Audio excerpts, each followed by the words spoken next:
A drastic change is coming for law enforcers in our state after very strict limits were put on police chases 3 years ago. Today, the state lawmakers voted to allow pursuits whenever a law is broken. Our Olympia Bureau Chief Drew Mickelson joining us live from the Capitol, where legislators passed that and 2 other initiatives today. Drew.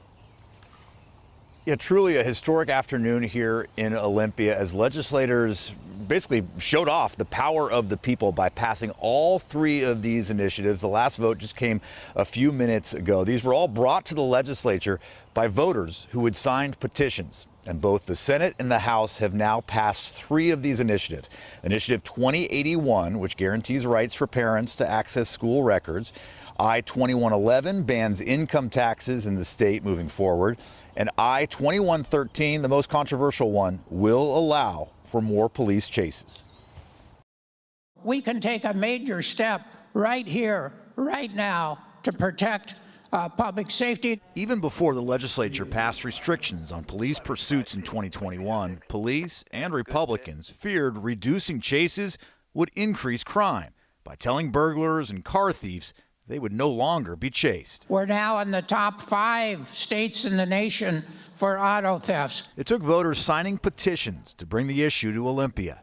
The initiative repeals the law that had limited police chases to crimes involving only violent criminals, sex offenders, drunk drivers, and escapees. The initiative weakens that standard, Mr. President, to permit a chase for any violation of law.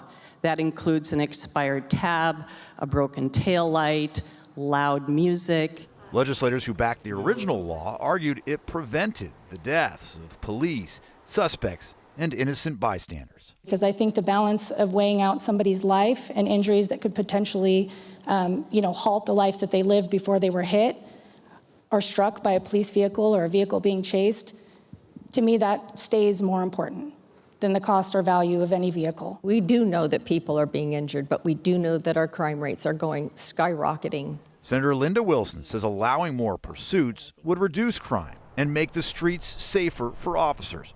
She told the story of Clark County Sergeant Jeremy Brown, killed in 2021 while doing surveillance on a man wanted for weapons theft and someone police were not able to chase after. It was during this period of time that one of the suspects ambushed and murdered him with one of the guns our officers were trying to keep off the street. The initiatives for income tax and the parental rights passed pretty easily out of both the House and the Senate. The votes were a little bit closer, though, when it came to the police pursuit initiative. Because these are initiatives, they're veto-proof. They do not have to go to Governor Jay Inslee's desk for approval. They are now new law. They officially go into effect in 90 days. Joyce? And does it mean, Drew, that police agencies will have to chase after suspects, or is it optional, up to their discretion?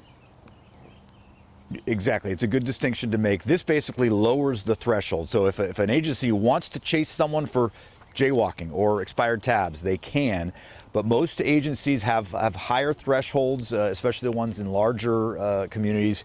You can't chase after car theft for a lot of these jurisdictions. But this will lower that bar, so agencies will have the opportunity to re-examine those policies and expand them if they want.